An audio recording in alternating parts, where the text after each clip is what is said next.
Hello, hello. Everything's working now. Yeah, everything's working now. I don't know which one to delete though. It says there's one coming up, but is it this one?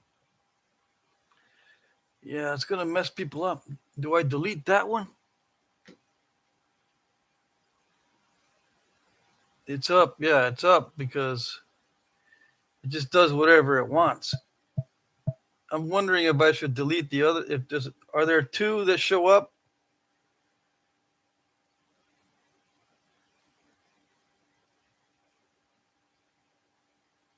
Let me know if there's two that are showing up. Two two places for you to click on.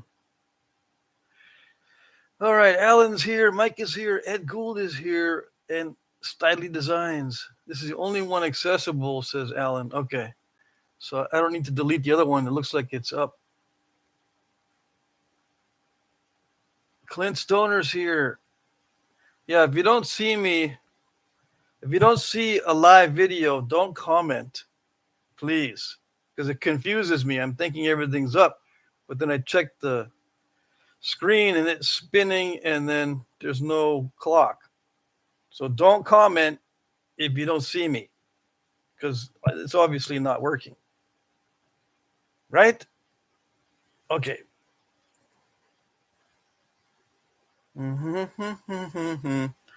Mike Tufts is here. Michael HC is here. Jesse says, it's Sev. Skynet is fighting back. We took Sev down. She's got her own channel now. Yeah. I've been trying to spend some time learning how to do the AI stuff. I'm finding out that I'm like 5 years behind. I am way behind in the technology, at least 5 years. And one of my daughters is a graphic artist. I'm way behind on the graphic art software. I haven't done that in ages. I got a version of Adobe something or other, but it's not the full blown version. Let's see. Mike Mason says, "What's your channel?" It's 70 Outdoors. 70 Outdoors. AI. 70 Outdoors and then capital AI. Um, Alan Cole says, "Sorry about the comments, Patrick. We just like to goof around with you. It's our favorite thing on Wednesdays." Let's see. And Ed Gould says, "I might just go lay down and watch it on TV from the background." Yeah, do it. Just watch it in the background. There's lots of people that do that. They're doing something else while they're watching. Like they're up to no good, probably. I need something to distract me from what I'm doing because I don't feel good about what I'm doing. Let's see. Alina Sundragon is here. Hello, hello. Wow, now it works. Yeah, see, but she knows to wait until she sees the video. I don't know why my connection is so bad sometimes. Keeper's here. Hello, Patrick and everybody. Thanks for the reply back from the email, Pat. My mallet I cut from 11 and a quarter, 1 1/4 inch at 9 inches came out 5.5 ounces. Will that be okay, you think? Cut it to where it's 6 ounces minimum. 5.5 works, but you'll probably feel better if it's a little bit heavier than that. And that's what I told you in the email too. Cut it so it weighs 6 ounces or more with that kind of plastic. Now, if you got 1 1/4 inch plastic and it's 5.5 ounces at 9 inches, you might not have the right kind of plastic. It might be, but you might not be. Anyways, yeah, just cut a length that you feel comfortable with is the most important, but it has to be a minimum, I think, at least 6 ounces. I tried lighter mallets and they don't work that great, especially if they're wood. This is double trouble if it's wood. It's too light and it crushes if it's wood. It absorbs too much energy. Hold on, I gotta get rid of my fan from up there. I stuck my fan on top of the wall over here. All right, so what are we doing here? If you're new, the first hour is nothing but chat. So go get lunch or do something else and come back in an hour. Yeah, we got 16 people watching and not 16 people commenting. So some of you guys are going, when is it going to start napping? Because it says Flintknapping in the title. It's got the hashtag and everything. It'll be Flintnapping, but in the second hour. Yeah. That way we don't have a bunch of fuss buckets hanging around in the beginning of our chat messing us up. Yeah, wait for everyone that wants to see Flintnapping immediately to leave. Yeah. Let's see. Jesse says, I commented on the last channel news video. It was great, but my comment was gone again, says Jesse. Some are saying it showed up on YouTube shorts. What in the wide world of napping is going on? I don't know. YouTube is glitchy. What's a fuss bucket? Ed Gould, you don't know what a fuss bucket is? You changed the letters around. Yeah, I saw that. I can't say that. Kiefer says, I got it from that company you sent me, but it's actually a hair shy of 1.25 inches. But I'll gut. Let's see. Alan Cole sent me $5 super chat. It's a tip, he says, for excellent smack talking, my favorite. Well, you're welcome. So, thank you. Thank you, Alan. So, Kiefer says the mallet is a little bit shy of 1.25 inches. 1.25 inches? But I'll cut a 12-inch one and take it down until I get a 6.5 ounce or a bit more. Thanks. You're welcome. Ferdo Joe is here. My other granddaughter says you don't gab at hunting camp. You guys bull crap. Yeah. See, I reserve swearing for important occasions. I don't just swear at any time. Okay. It has to be a special occasion or an important occasion, and then I'll let it rip. Yeah. This is just normal chat. This is not a grand, old, important occasion. You know what I mean? See, when you reserve the swearing, when you do it, it has extra impact. Yes, sir. What kind of material will you be napping today? Says Clint Stoner. Well, since you're a loyal commenter, and I'm not thinking that you're an impatient type, I'll let you know. I'll tell you. I'm napping some amoeba chert from Sal, from Texas Sal. Amioba chert. Amioba.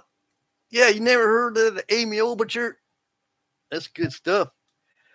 And when it's good, it's really good. Yeah. What's amioba chert? Don't worry about it. You don't need to know what it's called as long as it naps. In fact, you probably get it wrong anyway. Let's see. Alina says, yeah, swearing is strong spell. Only for hard cases. See?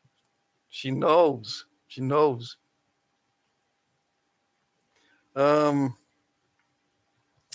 says, this right here is what we call the wild west of Flintnapping. Yes, yes. Sal is the greatest. Sal is the greatest. He's going to be the greatest of all. Right? GOAT. He's going to be the GOAT, the greatest of all time. Prairie Ghost Ken says, good afternoon, everyone. Hope you're all having a great day so far. I'm doing a bit of beadwork while I listen to the stream today. Awesome. I'm having trouble seeing today. I don't know what it is. I put my glasses on. I can't see it. I take them off. I can't see. mean, still, these are the lowest magnification possible, right? I like to use these when I nap, but they also help me to read. But today, it doesn't matter what I do. What happened? I don't know. What happened to my eyes today? And it's going to be, I already have a hard enough time not making funny eyes. It's going to get worse today. Did you take your vitamin C, Patrick? Yeah, I've been taking I've got special vitamin C now. I got that special absorbitizationary vitamin C.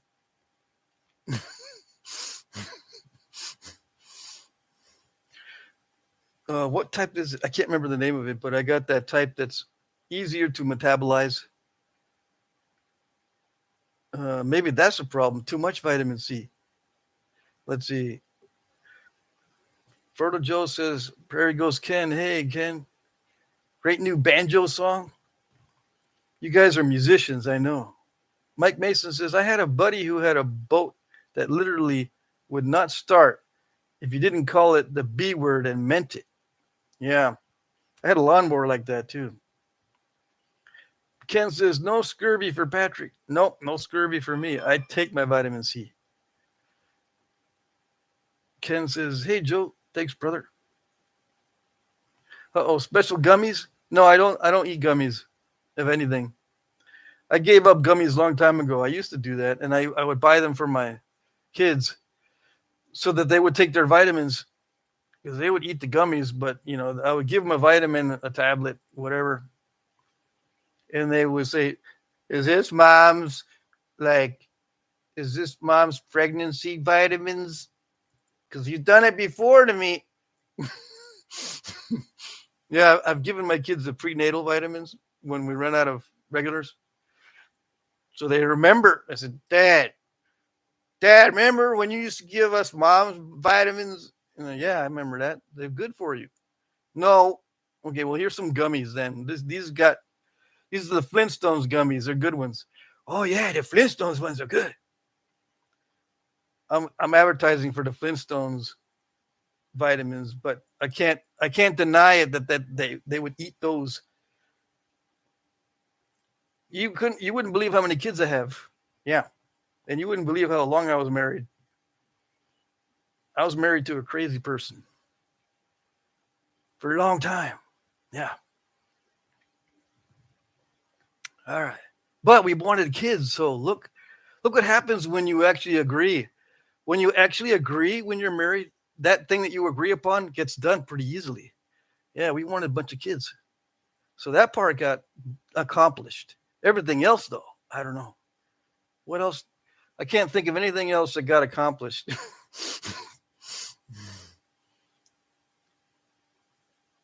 Let's see. Good afternoon, Crafty Nappers. Yeah, I got my T-shirt because my other ones are dirty. Yeah, my other ones are dirty. Actually, I've got like 4 of these that some of them I ordered. Alan made me one, right? 1 or 2 of these. But I ordered some off my own store down below. I don't know if you see the store on all the videos. Anyways, the first hour's chat, you guys that are new, because I see a bunch of people just joined us. The second hour is when I start napping, and I'm going to nap some of this Texas Amy Obichur. Yeah. See? And I'll say stuff in a funny way or a strange or stupid way, however you want to look at it. Yeah. It's all kind of wonky. A lot of people want to see how to break into these. And a lot of times they won't have this broken off part. They'll find an Amy Obichur and they'll go, how do I break into it when it's all round like that? I end up messing it up by smashing it really hard. I finally get tired and I smash it hard and I break it all up and it's all ruined on one end. So I don't get like maximum length. Yeah, I'll try to maximize it. But you'll have to wait till the second hour. Yeah. So go make yourself a little crybaby sandwich. Scott T is here. I went and stayed a week in Pocahontas County, West Virginia. Didn't find much church, but plenty of quartzites. Awesome. Plenty? How much is plenty? Are they plenty big or plenty lots of little ones? I sent 4 T-shirts, says Alan Cole. Okay, well, let's see. Yeah, I mean, I've got a bunch hanging up. I haven't counted them though. It's strange. I don't. If I'm not paying attention, I don't count stuff. I know other people will count, right? I don't even listen to how much stuff costs when I go buy my groceries or when I put gas. It used to drive my ex-wife crazy. She'd go, "Okay, how much does that gas cost?" I don't know. And she would say, "You just pumped it. You just pumped it." We drove off, and I said, "Well, you shouldn't wait until we drive off to ask me, because then you can just look at the gas pump." But how much was it? I have no idea. I just pump it, put the card in, and hit whatever lowest octane. I know how to push 3 buttons. You know, insert card, do the little keypad, push the OK button, and then push the low octane button. How much is a low octane? I don't know how much it was per gallon, and I don't know how much I pumped. I don't remember numbers. And I go to the store and I pick up, I'd like 4 pounds of ground beef, please. Sometimes I'll check the price, sometimes I don't. And I go, okay, give it to me. I go to the register, check out. I don't know how much anything costs. I just walk out with my ground beef. That's all I want. I don't want no numbers up in my memories. Dang it. That's what my wife was for, right? So she has the numbers thing. She remembers every number. She remembers everybody's phone number and everybody's birthdays. I can't do it. I mean, to remember even my children's birthdays, I have to keep repeating and repeating and repeating, and I have to have it on the calendar because I'll remember like 5 days before their birthday, no problem. But it starts to get a little close to their birthday, and it's like the memory just goes. I have to be reminded every single day. 5 days up until the birthday, or 5 days all the way up until the anniversaries or important dates. So you're starting to venture into the mind of an ADHDer, autismer. Keith Kiefers said, "I'm almost 62 now, and the youngest is 13, oldest and 19, and I have an 18-year-old. Mine are easy for me to remember, actually, their ages, because I had my first when I was 30, the last when I was 40. So I just got to subtract. So my oldest is 32, and my youngest are going to be 22 this coming November. Dang, 22 already. Yikes. My youngest. I've got 6 children, and my last 2 are boys, twin boys, and they have autism, but it shows up differently a little bit. They have their separate personalities and separate levels of ADHD and autism. See, one of them has more autism than ADHD. The other one has more ADHD than autism. Why are they so heavily burdened by this? Well, my ex-wife has ADHD and probably a little bit of autism too. So we could communicate at a very subliminal level when we met. It was like, blah, blah, blah, blah, blah. We could understand each other's language. It was like weird. So, I don't know how it is with other people, but once you find someone that's on your same brain wavelength, it's like you instantly become tied at the hip. You don't want to talk to anybody else. Once you find someone that you can talk to that's on your same brain wave level, you don't want to talk to anybody else. Yeah, that's the way it was. For better or worse. I don't want to get into the worst part because it's golly. I mean, people, when they watched us, they thought we were hilarious. When they watched us talk to each other or have arguments, they would laugh. And when I think about it, I laugh too. But at the time, when you're in it, it's not funny. Alan Cole says, I have a good friend who has all the equipment and print anything on shirts you want. Yeah. Yeah. Alan, those are good t-shirts because it has on the back. Let's see. Does this one have it? No. On the back, he says, how do I know? I don't know. That's what I need to put on this one too. How do I know? I don't know. I got to switch out the sign. I could do it in live time, right? If I can't think of anything to say or do, I'm going to switch out this little. Wait a minute. Let's see. Let's put it to a vote. I've got a bunch of stuff here. How do I know? I don't know. I got to make doo-doo with what you got. If I knew why it happens, then I wouldn't do it. Snapping half-ish. And last but not least, is the law of the West. Says Patrick. Who's Patrick? I don't know. He keeps showing up in the channel. I don't know. He won't go away. I got to spray some Patrick repellent so that he doesn't show up in the channel. Right? And I got where is Smallzilla? He 3D printed me these. I got to paint them. This is my possum. I've got a bunch of possums. Like I counted 3 total. It looks like the mama and 2 babies. And then I got like 9 skunks hanging around. Some of them are transient. Some of them they look and act homeless. Some are transient as far as they're here once in a while, but they're, it depends. I guess if they have a bad day, they'll come eat the cat food because there's nothing else.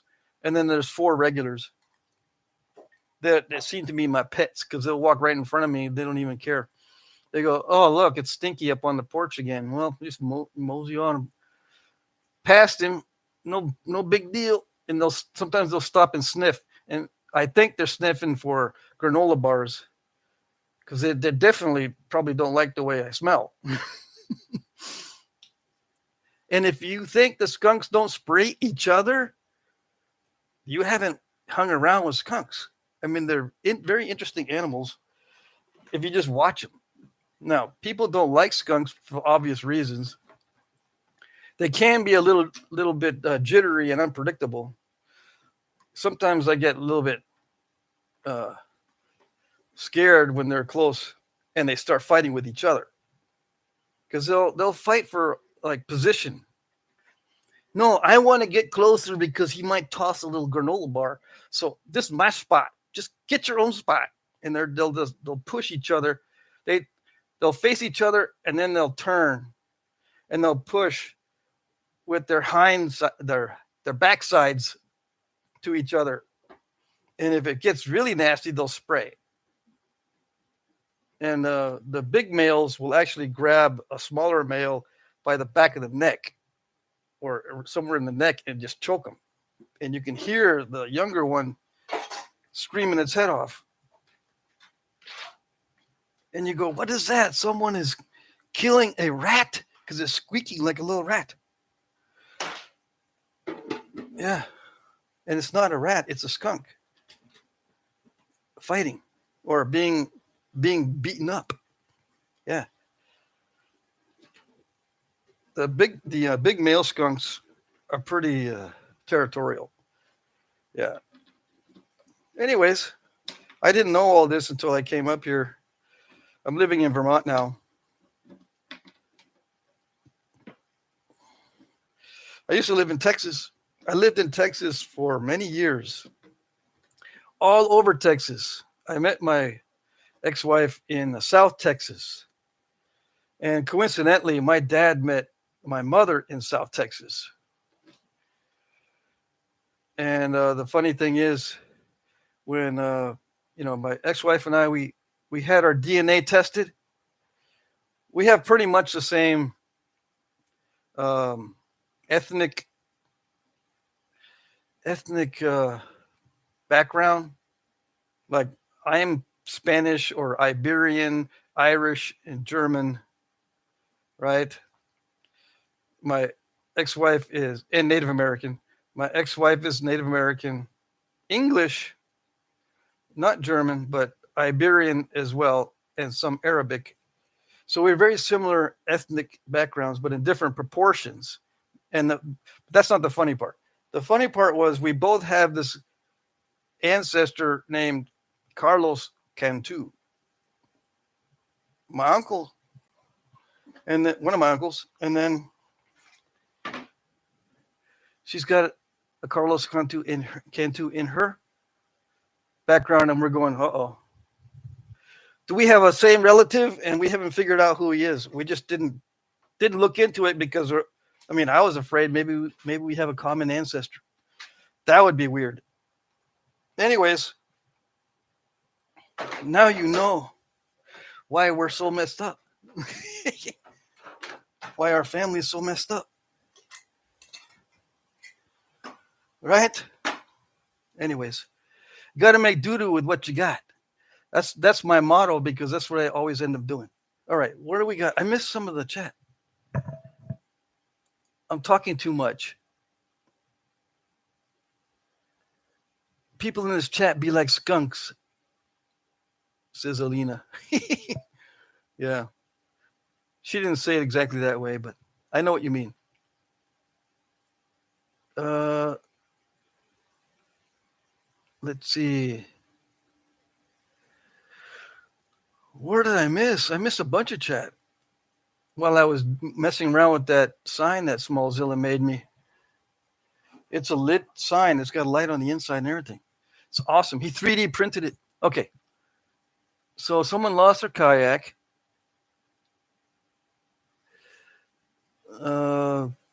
Let's see. Scott T. There's an old rock quarry near Frost, West Virginia, with lots of Huntersville chert exposed. Quality varies. Yell at me if you are in Pocahontas County again.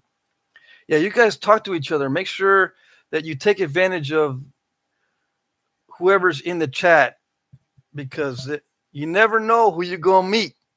Okay? No.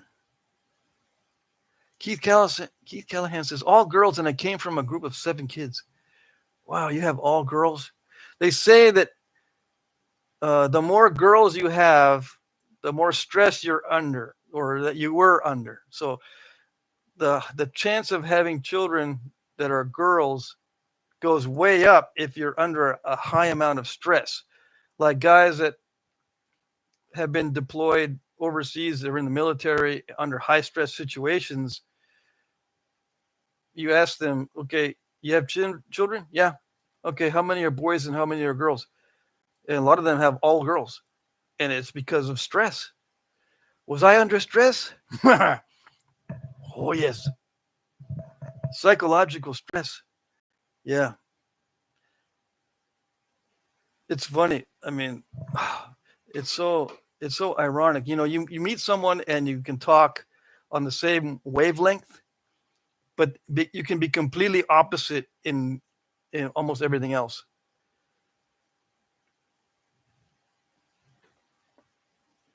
Keith says, we tried to have kids, but in my mid-40s, we decided to adopt 3. Oh, dang. One of my daughters wants to adopt. She says, Dad, I'm not going to have kids. I'm just going to adopt. What, are you nuts?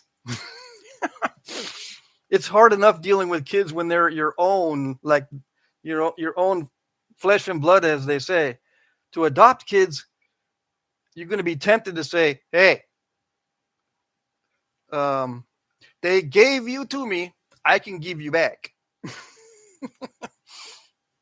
You'll be tempted to say stuff like that. I could just see it. So, I mean, I'm not going to discourage her, but you know what I mean? I can't, I would never do it because, man, and I had no training or no idea. I mean, I thought that I could deal with children, but somehow even I have two younger sisters. I'm the oldest. Even being the oldest, I still didn't encounter a bunch of stuff that I encounter with my kids. I was just totally at a loss. I guess my sisters were very well behaved. Yeah, I had no trouble with them at all. Yeah. Let's see.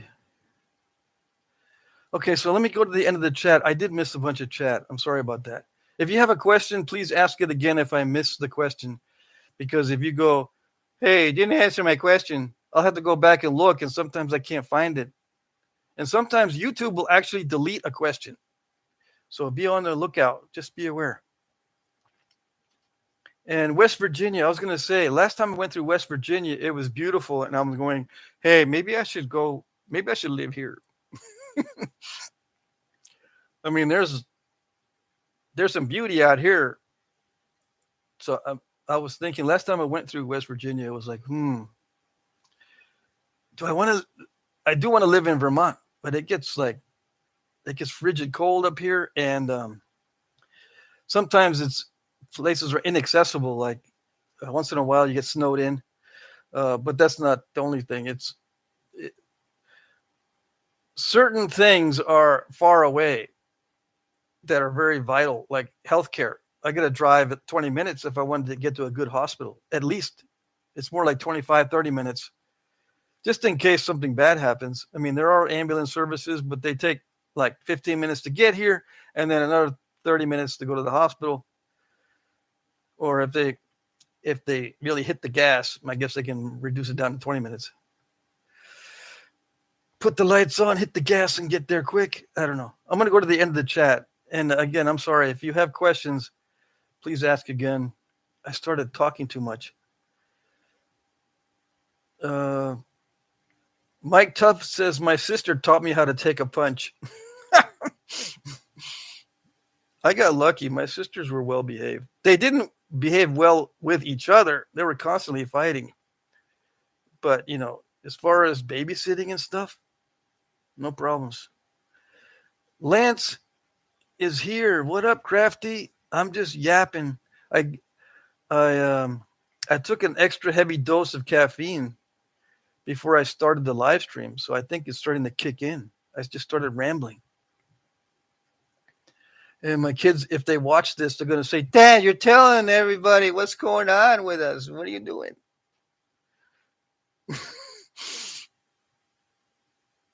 Yeah.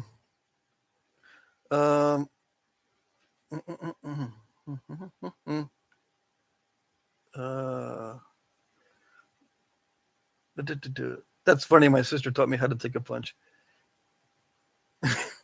Matthias Melander's here. Will you have the book? Okay, you will have the book and better sized bifaces sometime next week. Sweet. Thank you. Awesome. Mike Tuff says she was actually pretty famous for fighting in high school. But you had a sister that could fight. That'd be scary. I can't even imagine. Ed Gould says that beaver slap will startle you easy. I jumped down a 4-foot bank onto a spot right next to a beaver, and he slapped right next to my foot, sent me back up the bank. I never had that happen. Well, I haven't observed beavers up close. Just probably the closest I got to the ones that are around here, maybe 20 feet. But that was just to watch them munch on sticks. Alina says, oh, yes, Rock Pet is special and need big company. I miss so much of this chat that I don't know what's going on.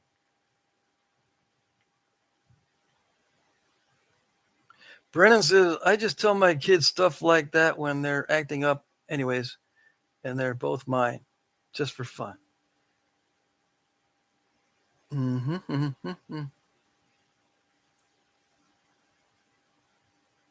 Let's see. Yeah, I'm okay. This is caffeine. This is Jack Crafty on caffeine. Yes, it is.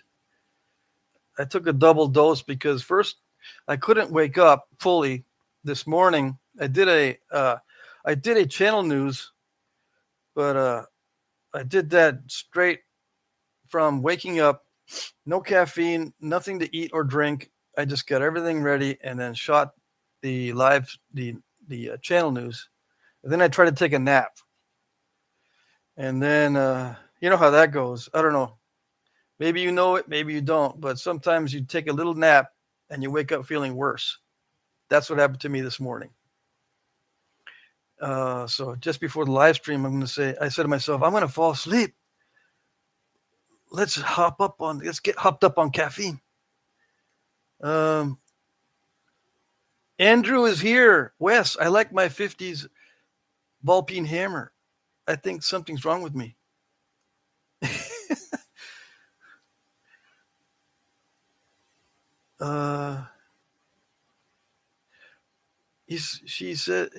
Andrew says my girlfriend is mad at you. Yeah, probably because I haven't finished the project yet. I got it right here. I attached the handle to the blade. I just haven't finished it.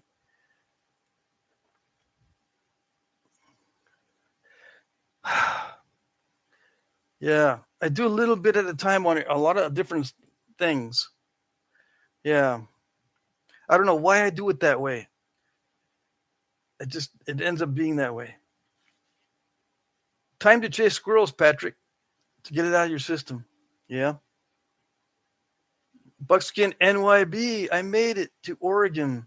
Going to check out the buttes tomorrow. Buckskin is Marty. Buckskin NYB is Marty. If you want Knife River Flint, right? Marty might be able to do a trade with you. He doesn't sell it. Okay, Buckskin NYB. He might be able to trade some Knife River Flint to you because some people will just go crazy over that stuff.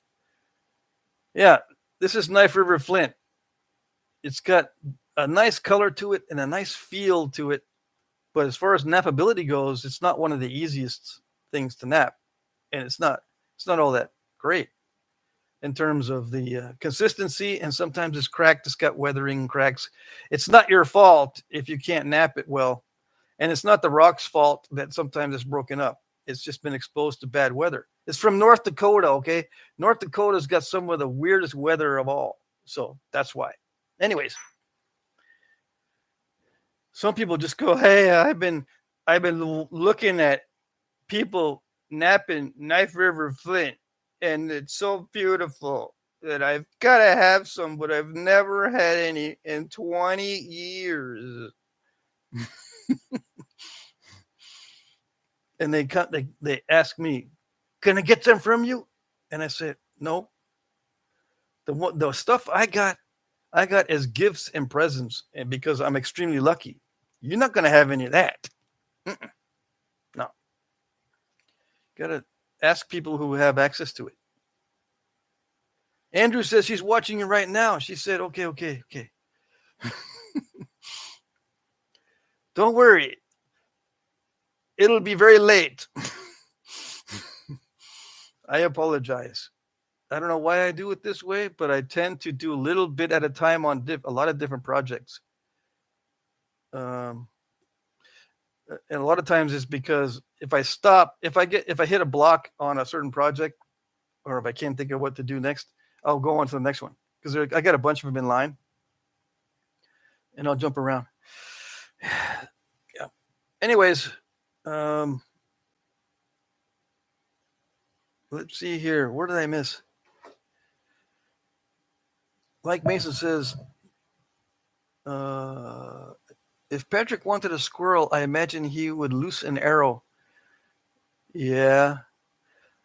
I just can't shoot him around here because the neighbors are so close. And I guarantee every time a squirrel comes up to the house, because I'm tossing him little bits of granola bars, there's somebody watching me going, oh, look at that squirrel jumping up to the porch. Isn't that cute? Ting. What? Where did the arrow come from? I'm calling 911.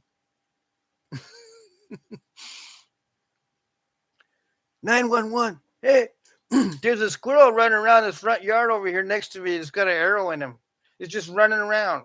And it tried to run up a tree, didn't make it. Tried to run down the street, didn't make it. I could just imagine. Yeah, so I'm not going to do it. And the police will come, even for something like that, because they got nothing else to do. They're driving around. Hey, it looks like a nice peaceful day, no crime. Wow, in the park, and then do their little checkups and write ups or whatever. Sometimes they park across the street. I have a business that's across the street from me, and the parking lot is empty after 5, so they'll park over there, and I can see them doing the little on their electronics. Anyway, they will come and they'll check it out because it's so peaceful around here. I don't see. Oh, there is a problem with mental health issues around here. So there a lot of times the police around here are dealing with crazy people, people with mental health issues or drug related mental health issues. Yeah. That seems to be the biggest problem. Otherwise, they're like, what, someone stole a bike again? Oh, I think I know a guy. I think I know the guy that's doing it. So they drive to his house, and sure enough, there's the bike, right? That kind of thing. Everybody knows everybody here. Call the squirrel medic. Bren says, I bet that was a beautiful train trip through, though, Marty. Okay, you guys talking about stuff? What are you talking about now? Let's see. Somebody went on a long train ride. Marty went on a long train ride. Ed Gould says, I picked up some coral that I got from Patrick and broke it in half the first hit. Yeah. I think I wanted to have 2 pieces. Yeah, that's the way to look at it. You don't need no stinking big pieces.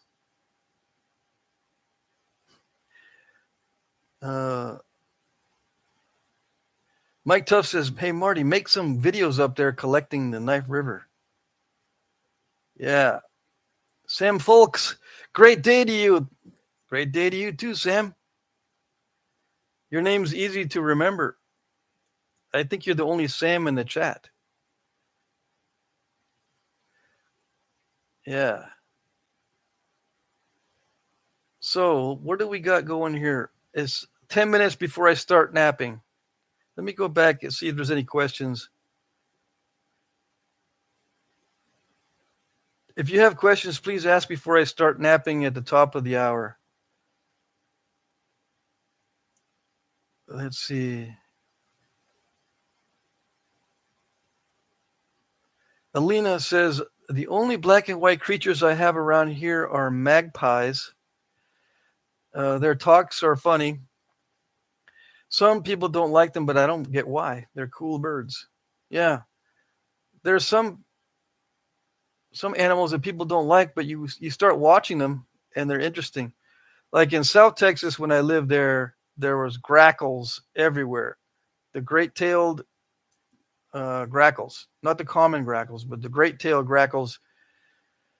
And people didn't like them because there's a lot of farms there, and they get into all the different stuff. They're opportunistic. These grackles, they'll eat just about anything. They'll pick on fruits, they'll pick on vegetables, they'll pick on anything just to see how it tastes or whatever. Anyways, everyone hates grackles down there, but I started watching them, and they're actually really smart. Those great-tailed grackles, they're actually really smart, and they have little personalities. So I started watching grackles and get to know which one is which because of their personalities are so distinct sometimes. Sometimes they're just bland. Like it's like neurotypical people. They're pretty much the same, and it gets bland studying them because they are the same. The ones that have the weird personalities are the ones, I know who that is. I know who that is.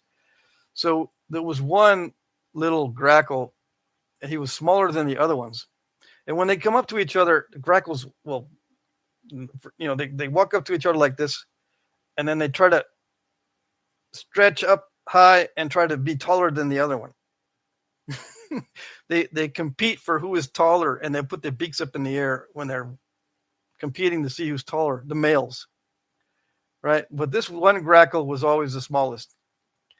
So he would kind of back off and he would watch and follow the big ones wherever they would land, and he would just watch and see what they were eating and then try to sneak some of the stuff that they were going after.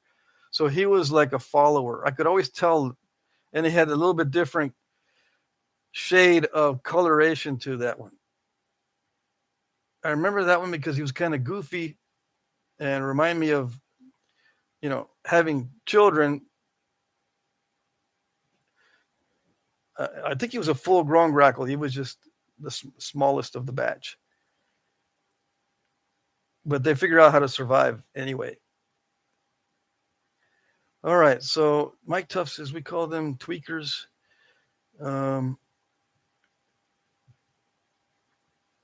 Let's see. Is Ask for Corn here? Yes, he is. Ask for Corn is here. Jared, right?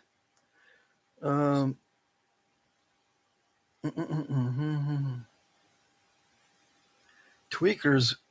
I don't get what the tweakers are.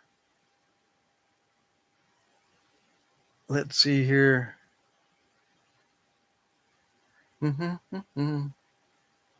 I wonder if grackles are corvids like crows, ravens, and magpies. Yeah, I think so. Yep. So some people call them tweakers. Let's see. Jesse says, I had a neighbor who fed the crows and ravens. They would bring in prizes like coins and bottle caps and pieces of ribbon or anything shiny. He had a box of gifts. It was so interesting. Yeah, the crows around here, they don't bring me no gifts. I'm dumping the bird seed now on the ground, and after the squirrels have gotten, after the squirrels have eaten some of the bird seed and the birds have gone through it, and the skunks even, once they go through the bird seed, the rest of it just sits there, and then the crows come in and pick up the rest. They don't leave me anything behind. It's the opposite. They're the cleanup crew. They'll take whatever's left of anything that scraps in the yard. They leave nothing behind. The last time I had a crew of 4 that just mopped up everything, and I'm going, dang, those guys are efficient. Crows, and I'm sitting there watching them. And they're nothing but business. There's one that always looks. There's always one that has a lot of awareness of what's going on. The other ones are, they're aware, but they're all business. And there's always one that goes, anything suspicious going on. And if he takes off, the other ones take off. And when he lands, the other ones land. So I guess they have leaders. So a group of grackles is a murder? No, a group of grackles, I forget what that's called. It's different. Y'all should look up that meme where that goth girl has her pet raven on the subway. It's funny, says Jared. Yeah, I've seen that one. Alina says, I had to Google grackles. We don't have them. Looks intelligent. Yeah, they're very smart. A group of grackles is called a plague. Are you sure? That sounds good, I guess. Or attempted murder. Yeah, that's a good one.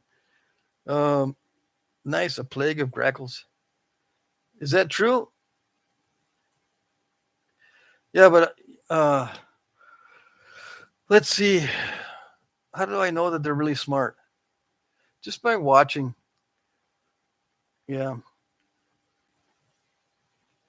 They will compete more than other birds that I've seen for status. They have a hierarchy, and they remember stuff.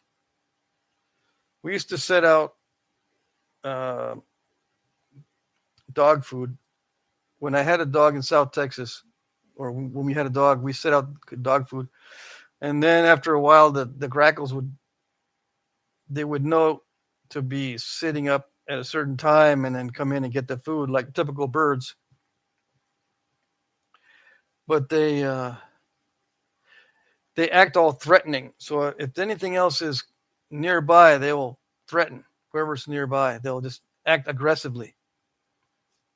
And then they'll compete with food for the food. So I started putting food out. I have this habit of putting food out for the critters. And they would have a hierarchy on who would be able to get closest to the food first. Yeah.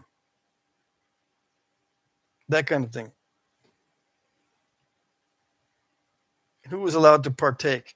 The females are smaller and different, and they're more brownish. The males are almost pure black.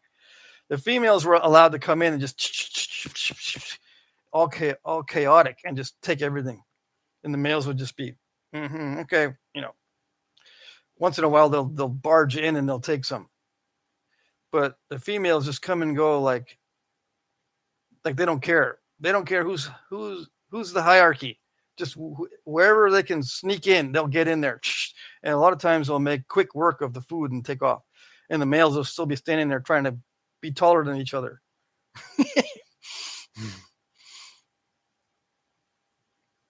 Let's see. Alan Cole says grackles will remember that I'm in charge if they know what's good for them. Yeah. Alan, tweaker repellent, off-brand bug spray. What?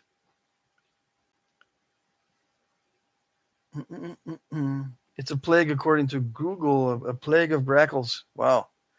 Smallzilla's here. Hello, Patrick. I see you got a new sign up. Looking good. Yeah. Got to make doo-doo with what you got, says Patrick. Who's Patrick? Yeah, some people still don't know.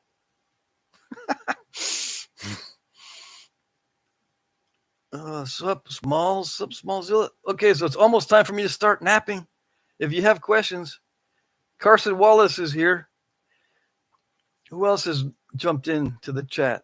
We got 22 people. When I start napping, it goes up too. I mean, the number of people watching usually goes up. All right, so it's time for me to start napping. All right, so I got to put my lucky apron on and start. Now, I can't promise that it'll be all in one piece. Like I said, I don't really care about making long pieces, but I'm going to try to maximize that one nodule. What am I talking about? I didn't see no nodule. I don't see no stinking nodules. Yeah. This nodule. I'm going to start napping on it. Okay? And you're not going to be able to see what I look like. Not that you want to anyway. And don't make fun of my Christmas tree. It don't have no ornaments on it. It's got lights, yes, but that's it. It's not an official Christmas tree until it has ornaments. Okay? And someone suggested that I put arrowhead ornaments on there. Gee, I wonder why I would put arrowhead ornaments on there. I got a new Mike Tufts bopper. I think I'm going to use it. Or maybe not. I'm going to use a heavier one. Yeah, I'll use this one to break into this amoeba chirp. Okay, it's from Sal. In case you saw it really quick and you go, what is SAL amoeba? SAL, slightly allergic something? I don't know. You figure it out. Where is Sal? He's over there being the greatest of all time on his own channel. Yeah. Okay. Alina says, good luck, guys. I'll watch the napping part tomorrow. All right. We'll see you later. Okay. So I got a 14-ounce bopper. It doesn't say on it, but I'm just taking a guess. Don't worry about it. Use your own judgment when determining what size boppers you want to use. It's all subjective, Some people like the really heavy ones, some people don't. You have to experiment. So I've got to get I've got to get into this without removing too much. You can't really see exactly what I'm doing because you don't have my view of what I'm doing. But I'll try to make it easy for you to see. Okay, that's why I have that light in front of me so that hopefully it'll capture the motion and all that stuff. I'm just getting it in. I'm just going to get into it slowly and carefully. To preserve the length, I've got to be careful. And just try to take off chunks where I can slowly.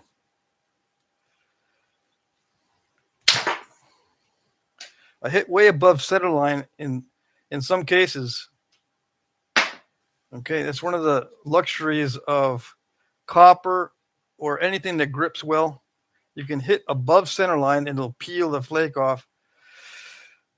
But you got to be careful because you can also break the whole thing in half or break a big section off because it pulls it a lot when you hit above center line. And accuracy is also important.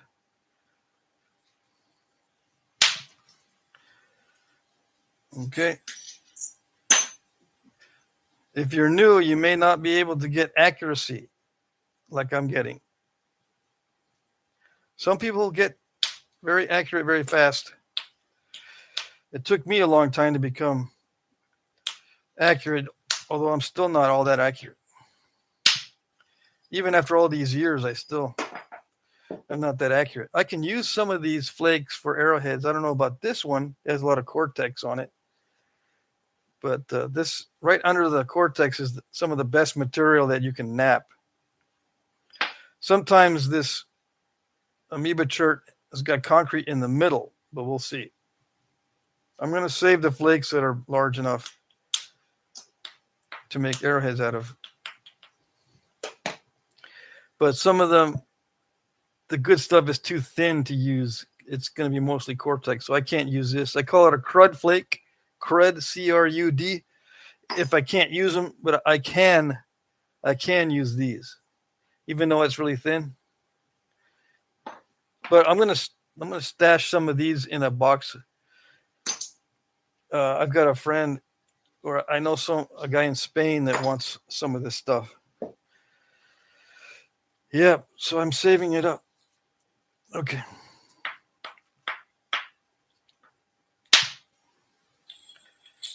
Yeah, see, it comes off so easily off the surface because it's extremely good material. But again, I can't use it because it's going to be too thin.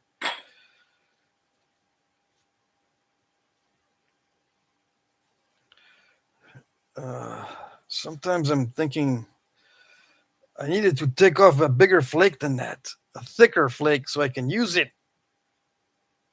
But when you try to maximize something, you end up wasting a lot of the stuff that's not going to be the biface.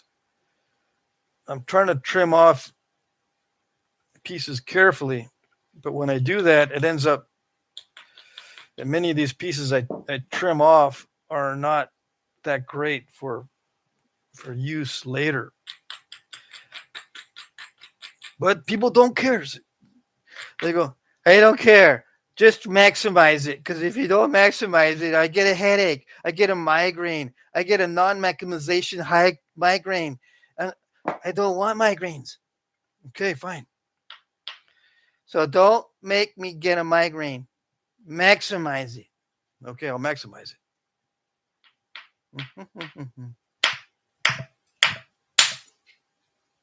So I'm just zigzagging, basically. I can use this one, probably. I'll make little bitty arrowheads sometimes.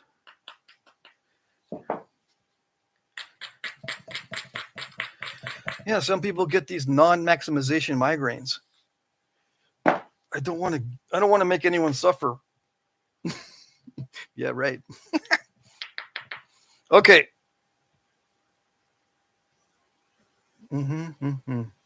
Let's see. I'm going to try to get a bigger chunk off.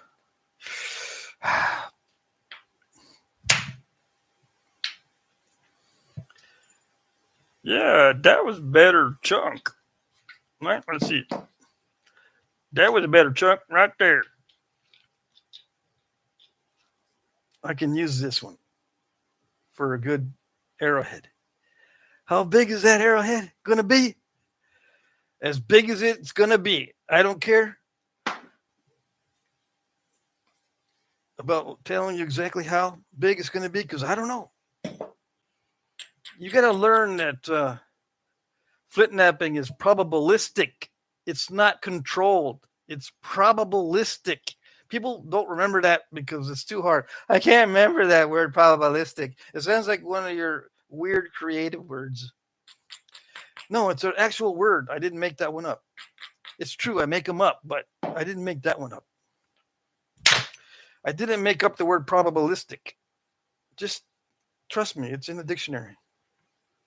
It means there's risk involved in what you do.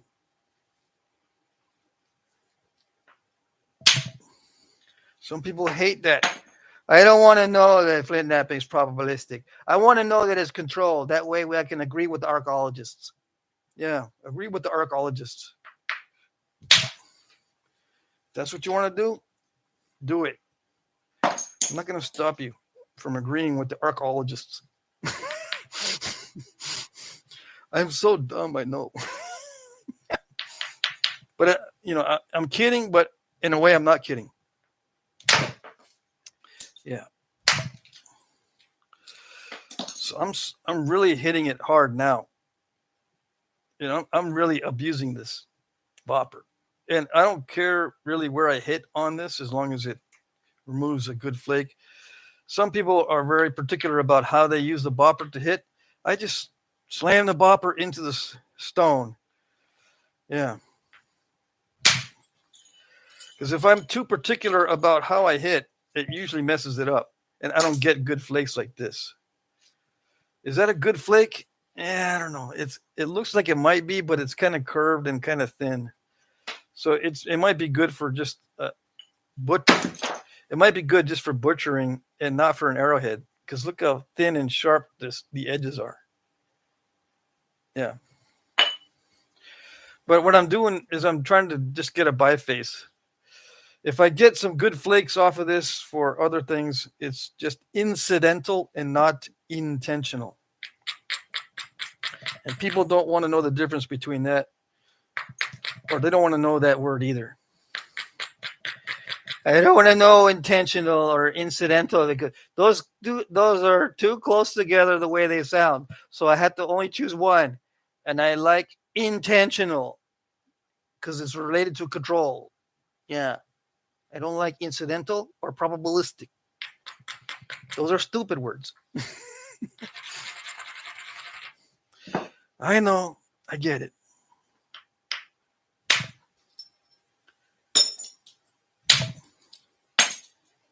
Mm-hmm.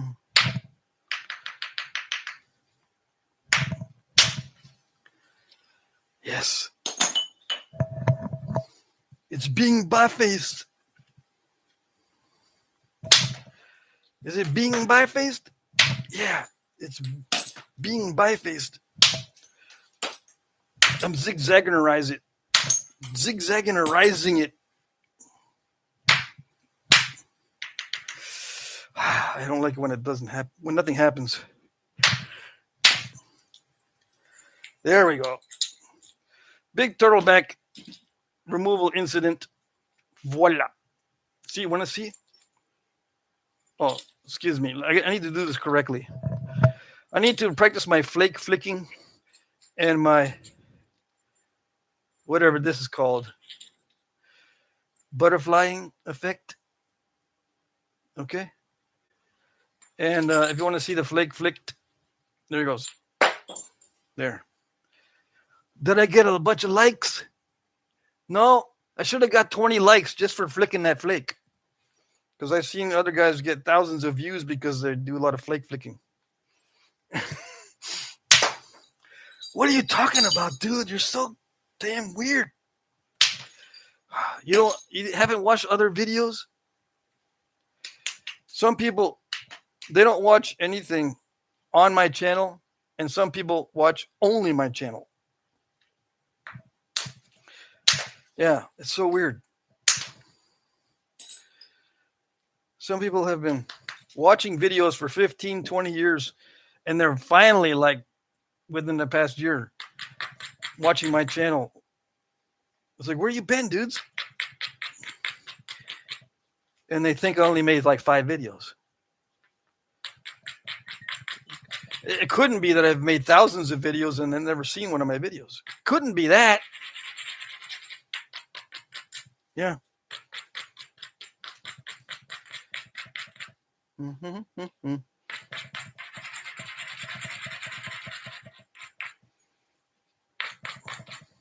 Anyways, so what does it look like now? It looks like a quarry blank. This is what I would take home if I was at a quarry. That plus, flakes like this, like the last one I just removed. I would take these home from the quarry and leave all the crud flakes for the archaeologists and the flint nappers of the future to pick up. All right, so, and also, Native Americans would use debitage for their arrow points in many cases. The true arrow points. Later on, when they were making smaller arrowheads, they would use debitage from the past.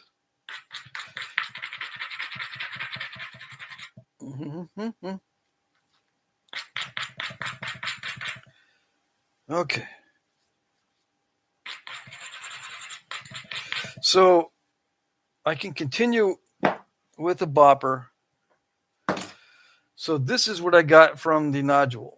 Now, I did lose some off of both ends. I didn't measure it beforehand because, sometimes I'll measure it, sometimes I don't. Oh, well. I'm going to switch over to a smaller bopper to do a little bit more refinement on this. At 3:45 Eastern, I will switch back to looking at the chat. So if you have questions, please wait until the last 15 minutes of the hour. Okay? I'll try to answer the questions if you have any. You're not going to answer my question properly, so I'm not even going to ask. Yeah, if you think that way, that's fine. If you don't think I'm going to answer the question properly, then don't ask. It saves me the trouble. Okay, here you go.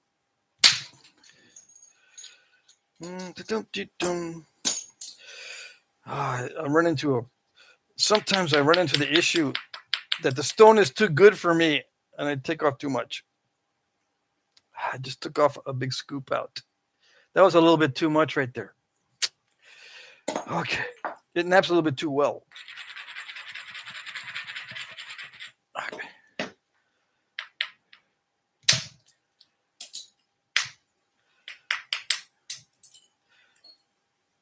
Now, one thing to keep in mind is I'm using the mass of the workpiece against itself. If you notice, I have not used a pad this whole time, and I will not use a leg pad or any kind of pads in my napping. In case you haven't noticed. Okay? Why? Because I use the mass of the workpiece against itself instead of providing some support. I don't support it. I use the mass of the workpiece against itself, which means I have to strike really fast and snappy. Okay?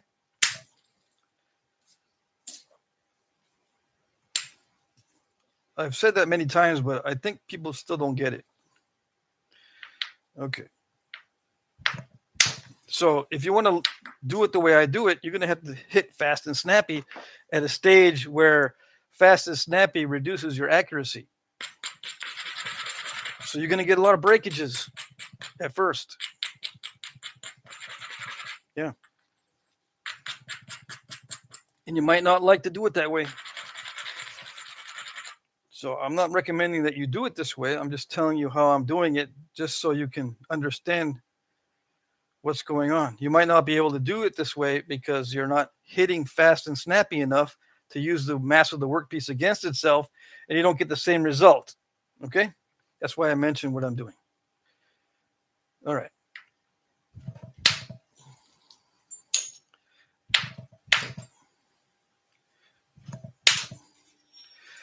Why does fast and snappy matter?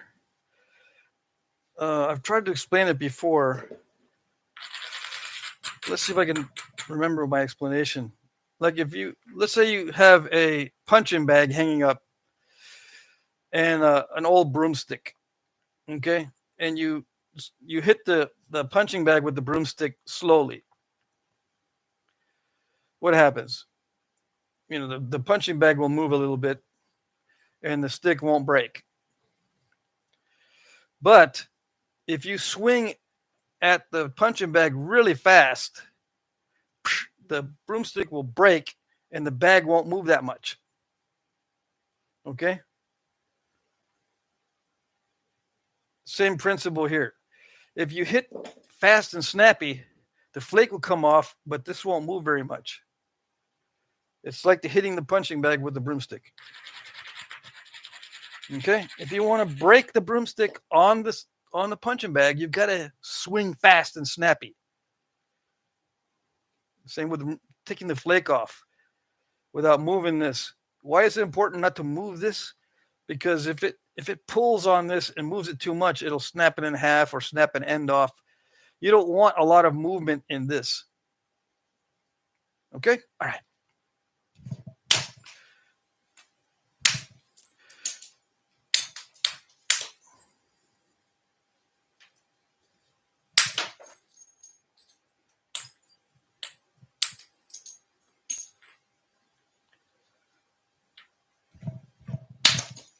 And sometimes I miss, right? I'm sneaking up on it. If I don't want to hit it necessarily on the very first shot because sometimes it's not the best hit if you hit it the first time because it might be too high. If it's too high, it'll do something bad. So I sneak up on it and make sure I hit just enough to remove that flake without hitting too high. So sometimes I creep up on it, but it's subconscious. I don't purposely want to miss. It just subconsciously, I know that it's best to sneak up on it. I let my subconscious take over. I can hit it the first time if I think about it, but I run the risk of making the mistake. Does that make sense? Of hitting too high on the first strike. I'd rather miss than hit too high on the first strike. Okay? All right. Like on that one, I could pretty much judge it on the first one. But if my subconscious takes over and goes, wait a second, that's a little bit too risky to hit it on the first shot, I won't hit it on the first shot.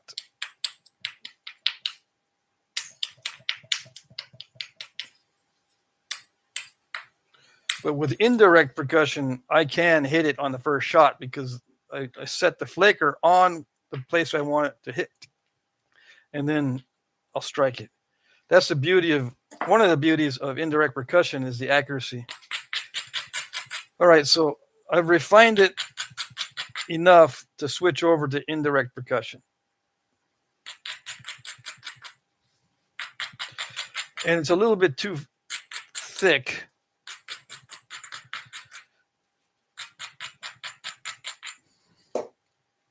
It's a little bit on the thick side to go to indirect percussion already, but I want to be very, very careful that I don't break it. If I were to go any more with this, I would risk breaking the whole thing.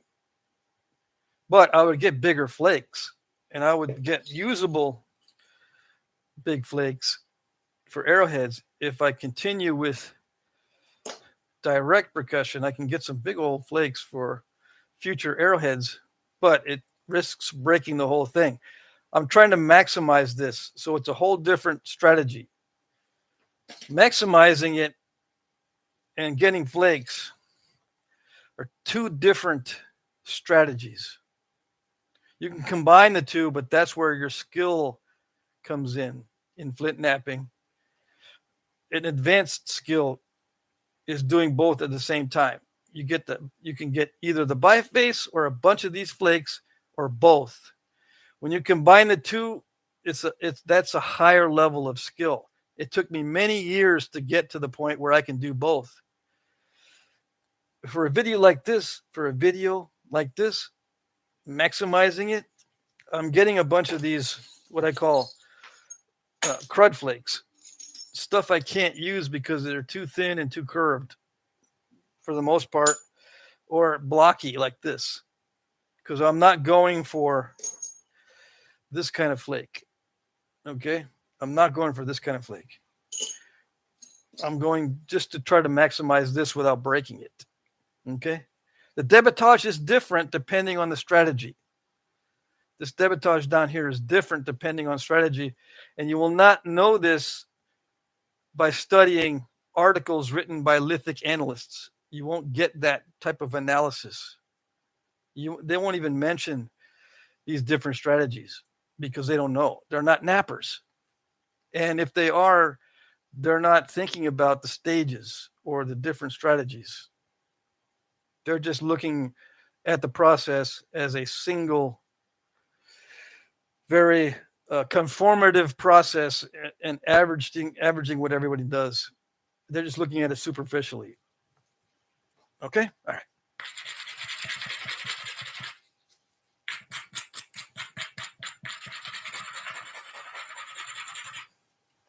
Let me see.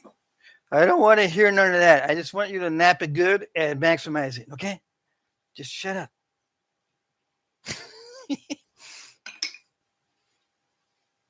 All right. I don't have to talk during the live stream. No, I can just do the napping, and that's it. Yeah. I could nap through the whole live stream without talking at all. For 2 hours, I can sit there and nap, and that's it. Is that if enough people want that, I'll do it. It's easier for me actually to not have to nap. I mean, not to have to talk. I'm not a talker anyway. If you meet me in person, you'd be prepared to be disappointed. I'm not a talker in person. No. It's exhausting for me to talk to people in person. Why? Because I'm trying to figure out if what I'm saying is going to be correct. Are they understanding it? See, here I don't have to worry too much because there's no feedback except on the chat, which I'm not reading. But anyway, it's easier for me to talk when I don't have to read people's reactions. As far as the in-person cues. Alan says, don't threaten me with silence, Patrick. I'll change the channel, I swear. Oh, I know you will change the channel. Hey, Sal is here. Did we get a storm this morning? Nice and humid now. Oh, we did get a storm. So, Sal, this is your stone. You missed it. This is some of the amoeba chert you sent me. I'm trying to maximize it for those who get migraines if I don't maximize. Yeah.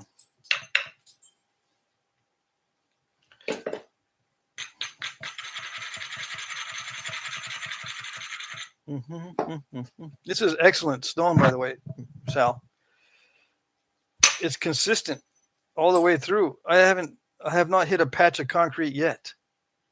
Yeah, and if you think Knife River Flint naps well, if you think this naps well, or I've heard someone say luxuriously, you have not tried this stuff.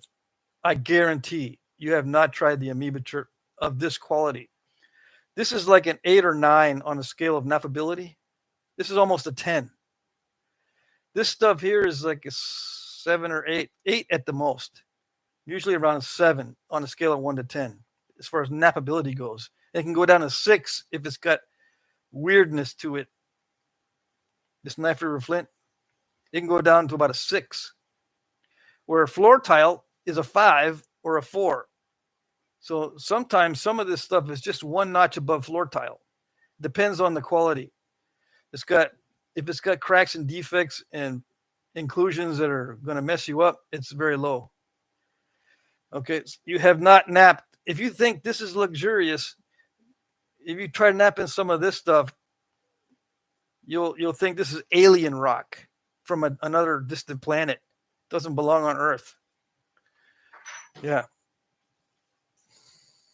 Just so you know, just so you can be jealous. Yeah.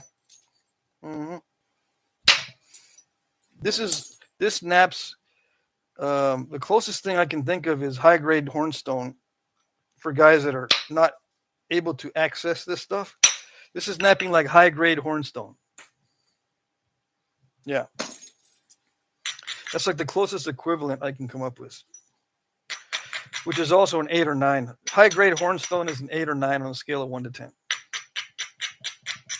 But there's hornstone that's pretty nasty.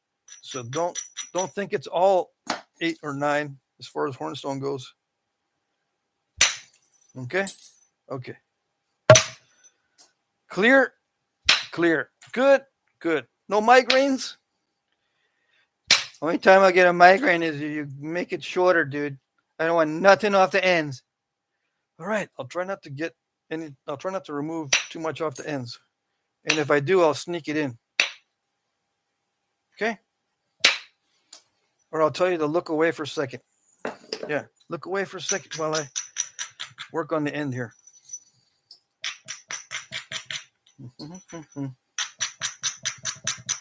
I'm not going to measure it, though. So you're going to get a little bit of a headache. Just get some Tylenol, because I'm not going to measure this. Yeah.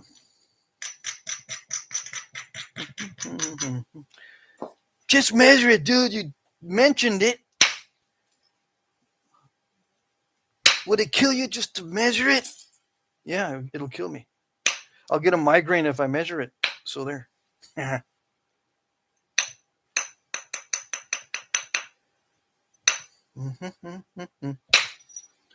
Yes. I like it because it cooperates. Yeah, it's so cooperatious. I got the new abraders. I think Jim sent these to me. My old one is pretty good too. I like this one. It's a little more aggressive. It's harder. Yeah, but this one, I can grip this one a little bit easier. But it produces a lot. I mean, it wears down a lot more.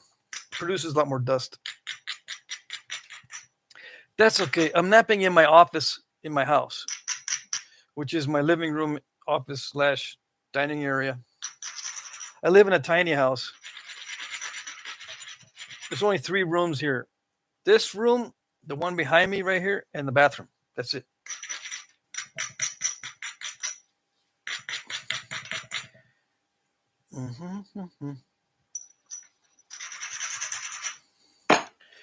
All right, let's see. You guys watching the angles? Like I always say, my angles might not be your angles. So I don't mess with your angles. Don't mess with my angles. Got it? Got it. That don't make no sense, dude.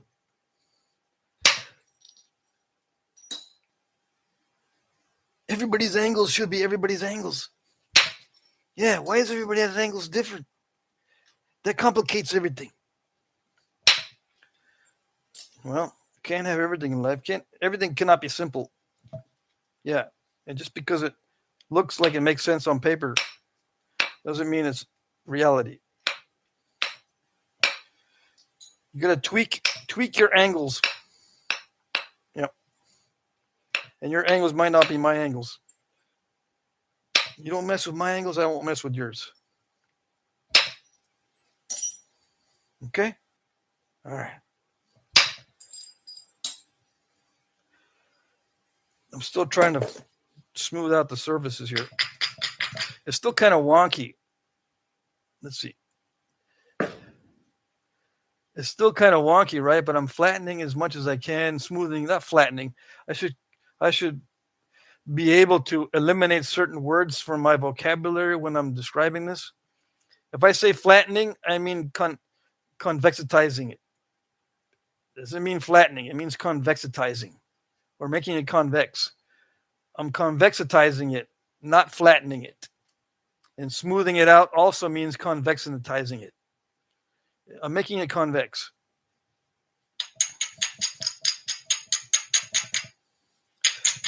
But just enough to where there's no big, thick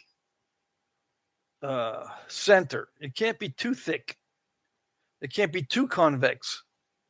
Okay, just enough. And you'll get to know what just enough means as you get more experience. I can't explain what just enough means. I can't explain what tweaking it means. It just comes with experience. And your tweaks are not my tweaks. I won't mess with your tweaks. Don't mess with my tweaks. Okay? Yeah, but you're not doing it right. No, I told you, don't mess with my tweaks. You say I'm not doing it right, you're messing with my tweaks.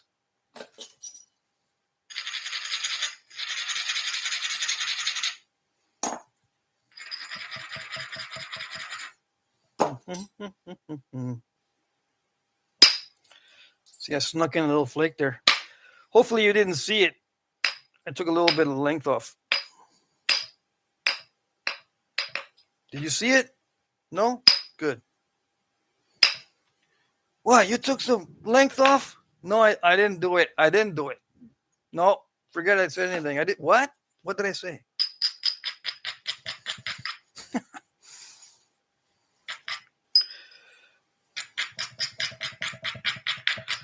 Let's see. Hold on. Let me check something. It's starting to rain, right? Or there's thunder. Let me see if I close up the shop. Because last time I didn't. Yeah, okay. The shop is closed.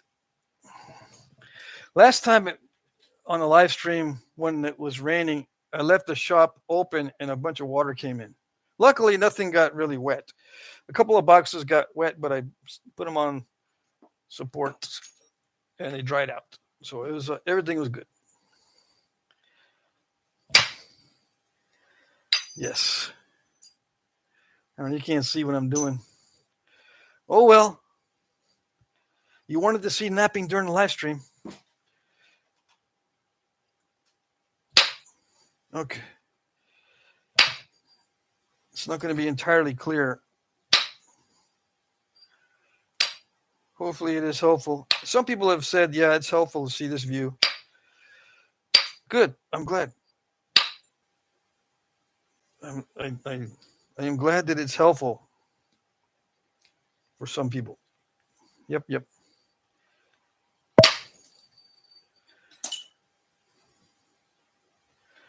So I've got it to the point where it's not lumpy anywhere, or almost to that point. So far, this has been the easy stages. There's been two stages. One, reducing it from the original nodule to a quarry blank, like I mentioned earlier, first stage.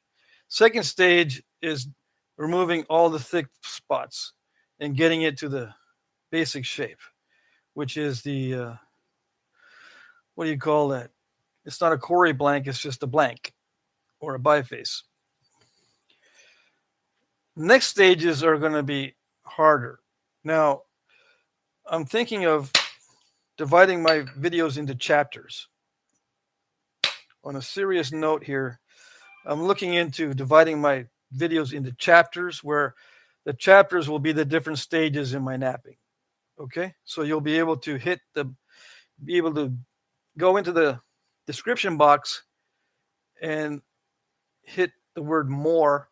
It'll bring down more of a description, and you scroll down to the bottom and you should see chapters, but I'll let you know if there's chapters for that particular video. And I'm going to put in chapters on my tutorial videos, and they'll have tutorial in the title.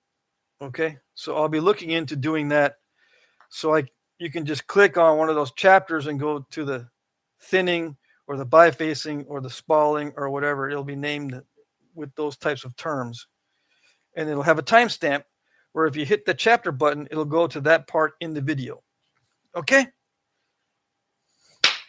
Dude, I never use that function, so stop it. Okay. But some people are what do they call it? Are savvy. Some people know how to do this stuff. Yeah. Not like me, it took me forever to figure that out. But I do see chapters in some videos, and I do utilize them if I really like the video. You see them mostly in music videos for the different songs. But I can do the chapters for different stages of the Flintknapping.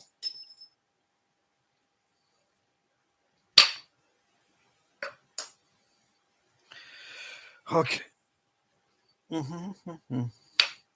So far, this has been the easy part. We're going to get into the difficult part here in a minute. Do I have time? I got about 8 minutes.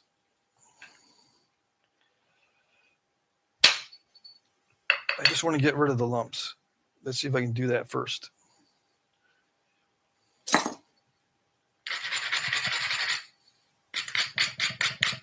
And the difficulty is in the not breaking it.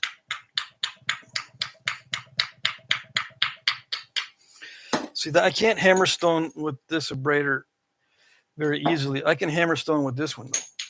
Yeah, it's a harder consistency. I can actually knock off flakes with this. I can do double duty with this particular abrader.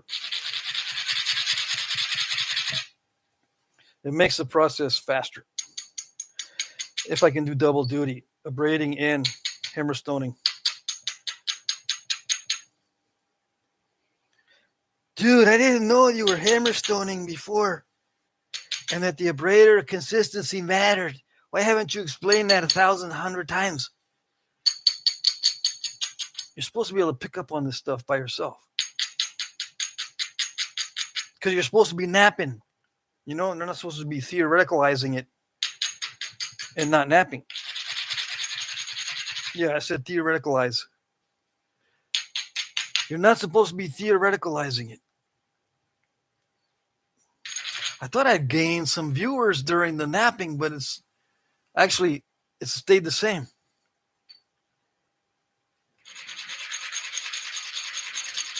Ed, stop typing in all capitals. I'm thinking that's going to be a very important comment.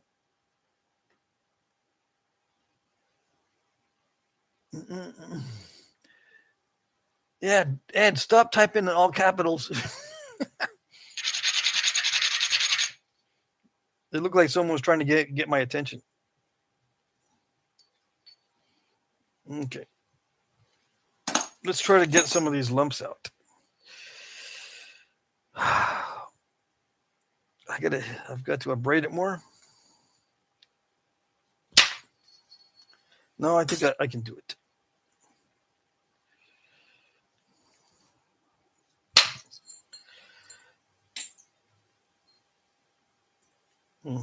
Yep. Okay, so I have to not. Okay, this is getting to the hard part now. I can already feel it's entering the sweat stage. Some of these lumps are challenging because I've got stepping going on as well. Yeah. Sometimes I can blast through the step fractures. We'll see.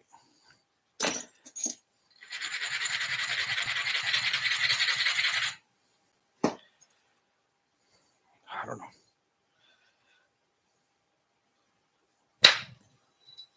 Yes. Okay. So I can feel it's the beginning of the sweat stage. Yep.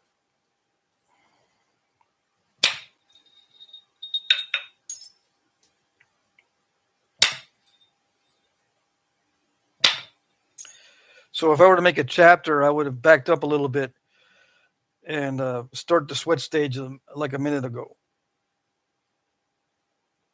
Or what I call it, the final thinning.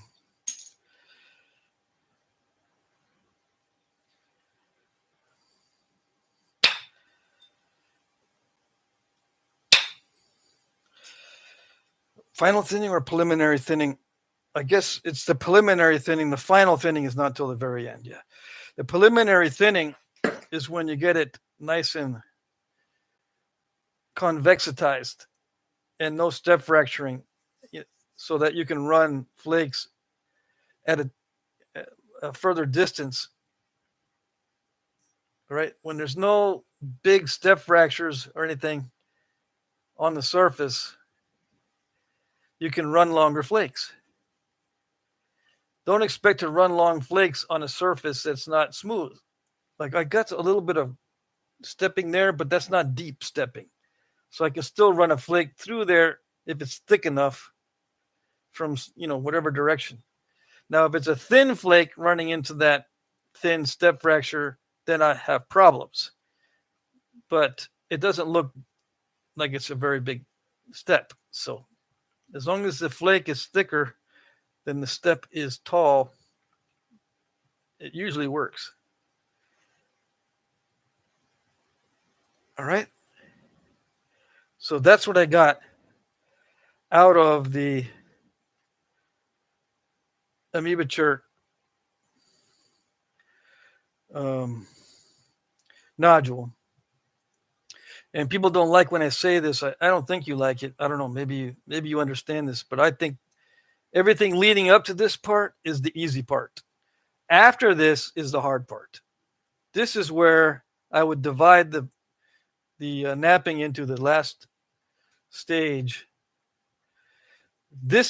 After this is the hard part. This is when the real napping begins, I like to say. Oh, everything is the real napping, but refining this is where all your years of experience are put to the test. Okay? It is with me. Some people have a difficult time in the beginning, and this part's a piece of cake to finish it out. I'm the opposite. The beginning for me is the easy part.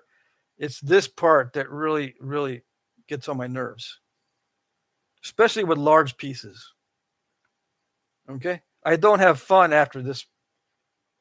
My fun stops at this stage. After this is when it starts to get, for me, very stressful with this size. Now, if I was working on a piece that's this size, the whole business is a lot less stressful. Even if I end up snapping a small one like this, it doesn't bug me because I can just pick up another one. I've got these I can make stuff out of. I can usually make something out of that, although it's going to be like unifacial to where it's going to have a lot of the original surface on one side of the arrowhead and maybe flaked fully on the other side. Sometimes I have the original surface on both sides and just nap around the edges. Okay, but I've got some good size flakes, or I call mini spalls, right? I guess you can call these mini. That's a kind of a curved one, so that's not that great. These mini spalls are good for arrowheads or at little dart points, depending on the size of your at little dart points. I got about this many. I can make little dart points out of these, and then true arrow points out of some of these smaller ones.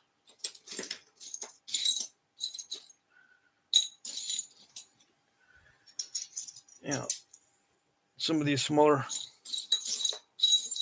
There's some that are really thin, but these usually end up being crud flakes because they snap way too easy when trying to make an arrowhead from these little thin ones. So these end up being crud flakes, although I can probably make an arrowhead out of this one. It's thick enough to where it won't snap very easily. You know what I mean?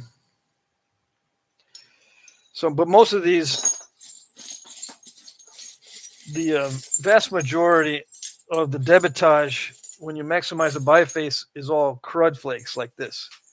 Stuff you can't use because it's too small, too thin, too cracked, too much cortex, too curved.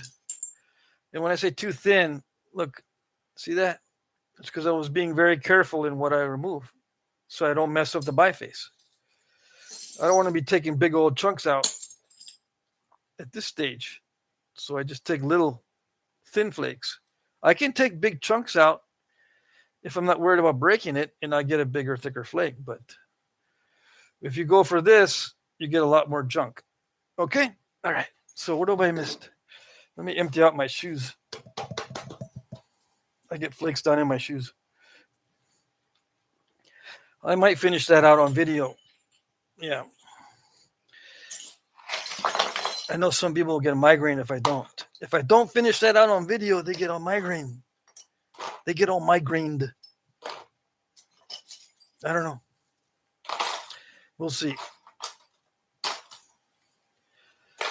See, the hard part, I'd rather do it off camera because it increases my success rate and I can offer it in the auction.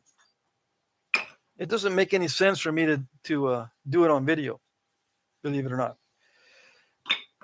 Yeah. If I get 1,000 views on a video, I make $3. Okay. With shorts, if I get 2,000 views on a short, I make $1.50. I think that's the way it goes. So, I mean, a short video pays very little. Yeah. The long format videos pay more, but it's not worth $3 for me to break this, where I can make $60 if I sell it without breaking it. Okay, see the motivation there? And with $60, I can buy lots of rocks. I can buy lots of gas. I can save up to get stuff at Knapping's. Yeah. That sort of thing. And if you want a book that describes arrowheads, Overstreet Indian Arrowheads, Identification and Price Guide to Indian Arrowheads. Any version of this, doesn't matter. If you get one for free and you're thinking, oh, I got an outdated one. Dang it, it's like an 11th version. It's still useful because they're actual size. These are actual size in most cases. Okay, actual size. And you might think, this is such a tiny blade. Oh, yeah?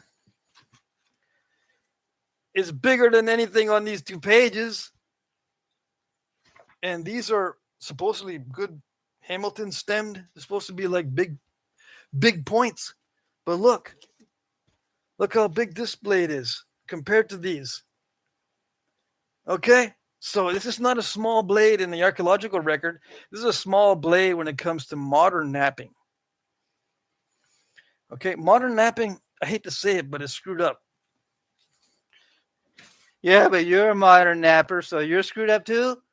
Yes, I am. I'm gonna unscrew myself by stop doing these. No, wait, I didn't mean it. Yeah, okay. Too late. Too late.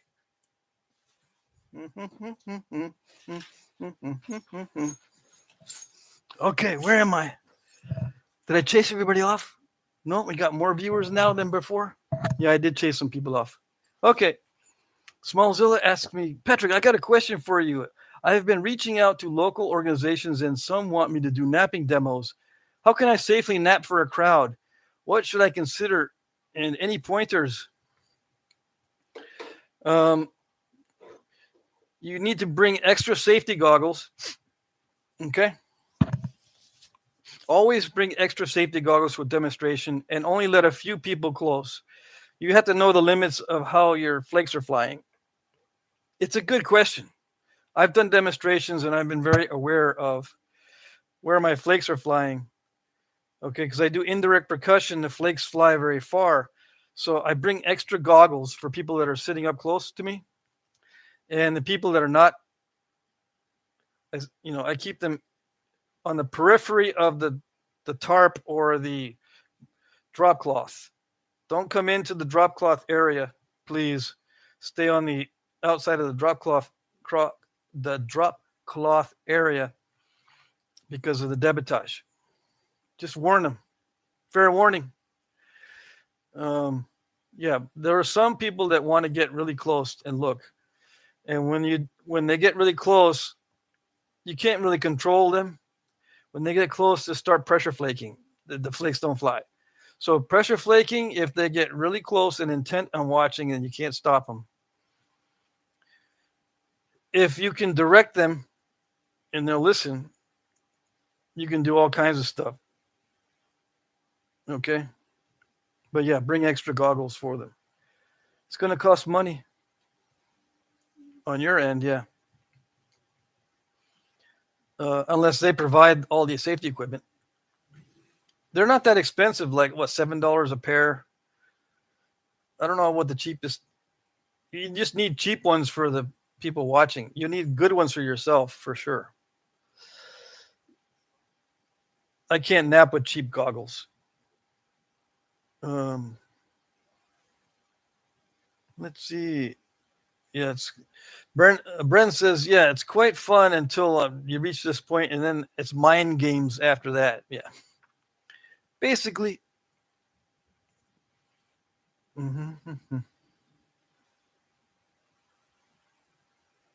What's the ratio? I do need to tell you that because I think it's very important. Did they nap with ratios back then? Yeah, but only mentally. Okay, mentally, they would stop at a certain point when they felt that going any further would risk too much. I usually stop subconsciously at 5-1 or 6-1. We'll see how much this is. Or I start feeling the sweat stage at 5-1 or 6-1. We'll see. This is 60 millimeter across, 60. Yeah, 60. And then this is like a 12 millimeters thick and 60. That's 5-1. Okay. So it's possible to stop at 5-1 and make whatever you want from it. But I usually stop at 6-1 or 7-1, something like that. And then I know I don't have to thin the middle anymore. I just work on the edges. I don't have to run flakes all the way across. Now, I mean, across the center, not all the way across, but across the center line, I don't have to run any more flakes across the center line to keep it intact. Now, as you reduce the width, of course, the ratio increases. So if I don't send flakes across the center and I reduce the edge, the ratio goes to like 4-1 or 3-1, which is fine. A lot of artifacts are like that.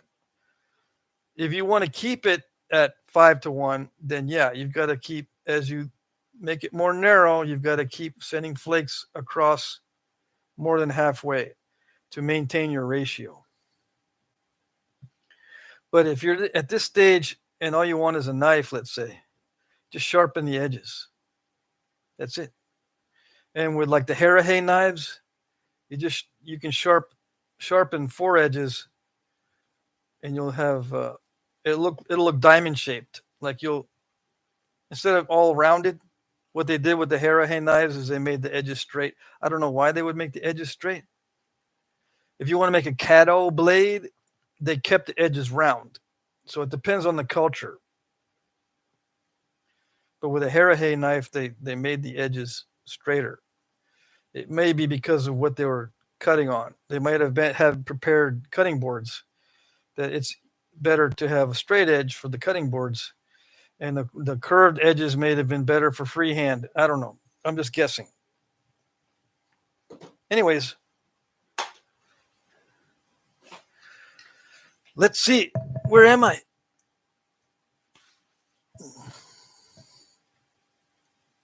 Yeah, this is a good piece, Sal. This piece of amoeba chert was really good. It does remind me of very high-grade hornstone. Yep. And I could probably make a turkey tail out of this, and people wouldn't know the difference.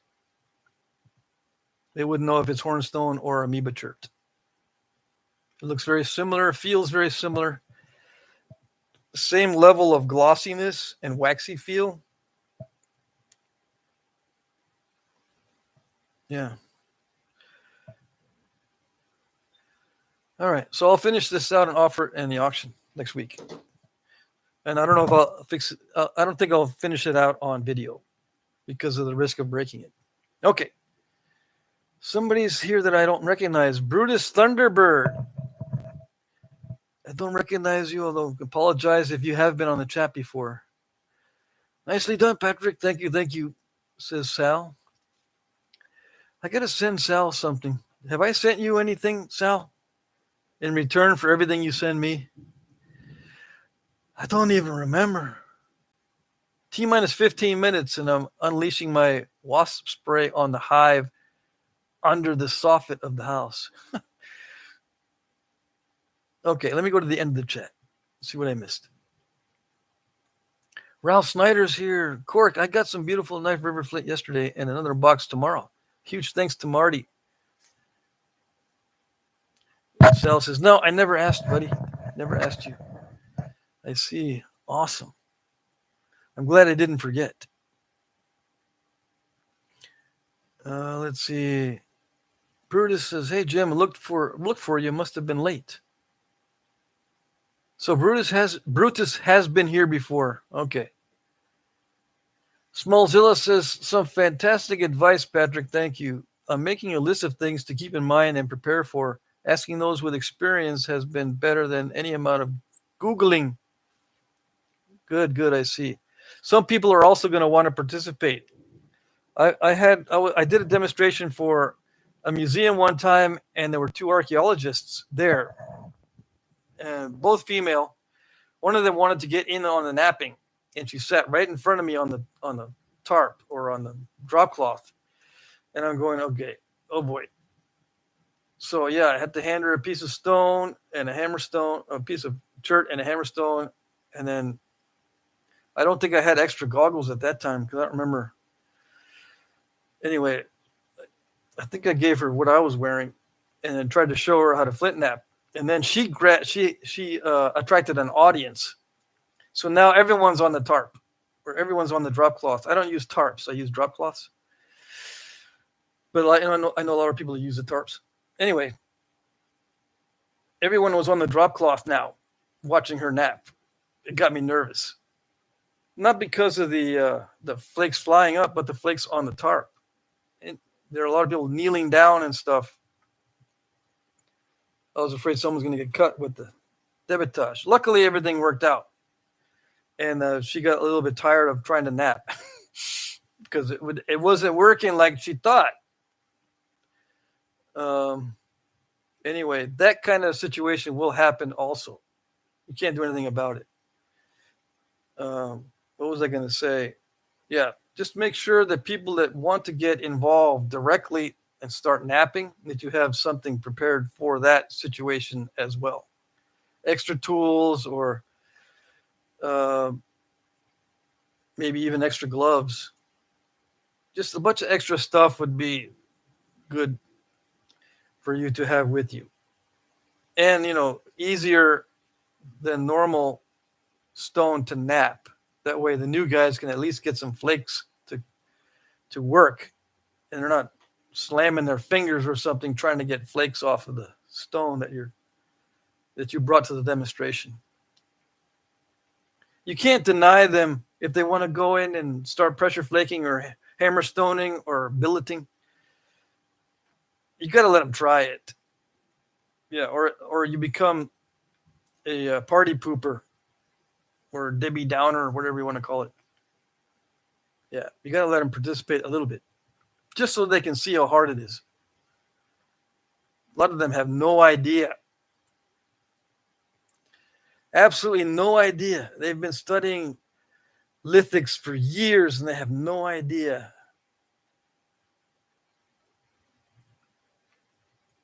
Mm-hmm. Let's see. Some of you guys are going to start heat treating that Knife River Flint.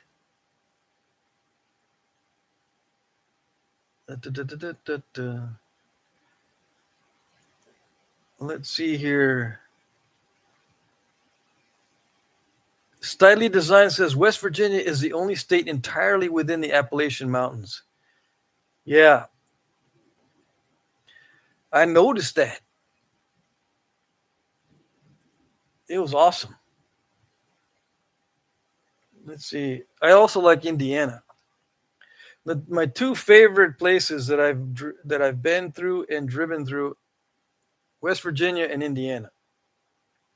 Indiana's flat though, but it's got lots of wildlife, more wildlife than almost anywhere else that I've seen, and big wildlife, not little scrawny things. Like Texas has lots of wildlife, but most of them are scrawny. Or they look like they've had issues in their past and now they're homeless. But in Indiana, they're healthy and big. The only place I've seen more deer than Indiana is North Carolina. North Carolina, when I went through there last time, or maybe not last time, but not long ago, I saw more deer than I've ever seen ever in any one place. Probably more deer in that one state than every other state I've been through combined. Now, I don't know how it is now after those disasters, floods and all that. Brennan says, thanks for your massive part for serving the Flintknapping community, Pat. Oh, you're welcome. Oh, it's already past 4. Okay, that's why people are, I'm looking. Are they saying goodbye? They're saying goodbye because it's already after 4. Who showed up? Has anyone showed up after it's already over? No? That's unusual. All right, guys. Thank you. Thanks, everybody, for participating. It's good to see everybody. Everyone's so happy. What's up? Everyone is so happy. Look at them all. Look at all the happy. I can see happy faces in the chat. Don't ask me how, but I can see happy faces. Thomas Thompson is here. I missed your entrance. Okay. I missed someone's super chat. Okay, here it is.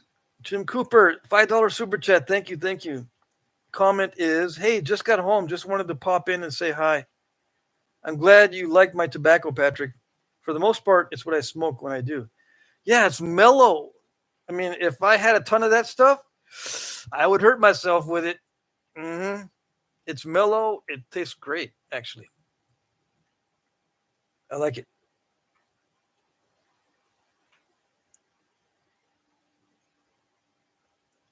Ralph says, does anybody have advice on napping the Knife River Flint?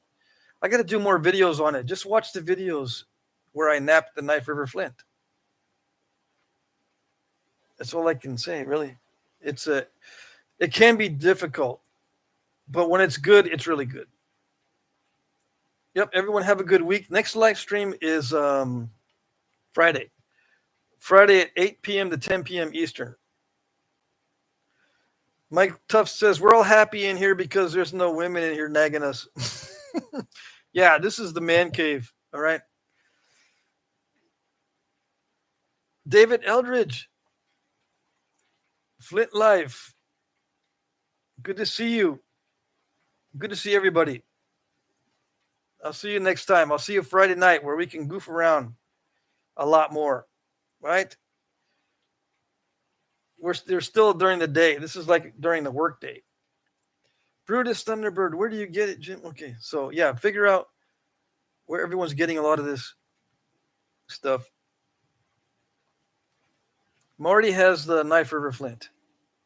Buckskin NYB. I'll be extra goofy on Friday, says Sal. Okay, do it. Hey, I might even go buy some of my favorite brewskis. Although I'm trying to slim down. I've slimmed down a little bit, and you can't tell on my face. I looked at my channel news videos. And the first place I lose weight is my face. So I'm all like shriveled, but I'm still going to do it. If I drink too much beer or if I have too much carbs, I don't lose weight. That's why I mentioned that.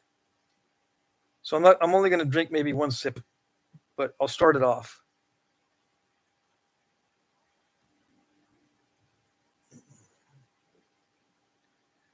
Okay, so you guys are still talking. I'll cut it off here in a minute. So Jim Cooper says, I mixed the IQ and what used to be Smoky Supreme. It's a darker Cavendish house blend. So it's a mix. Okay.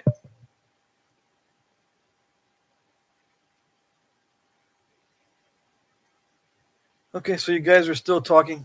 That's good.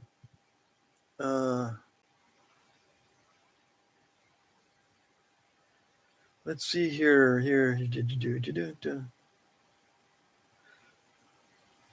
I'm looking to see if there's any questions back in the chat.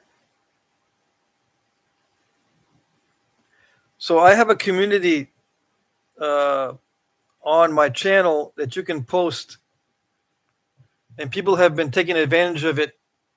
They've posted nap-ins, they posted their work, they've posted comments. It's awesome. Okay, so try to find the community button on my channel and post whatever, and then people can talk to you through the comment section as well. Okay. Thank you. I'll see you next time. All righty. Have fun, guys. Bye-bye.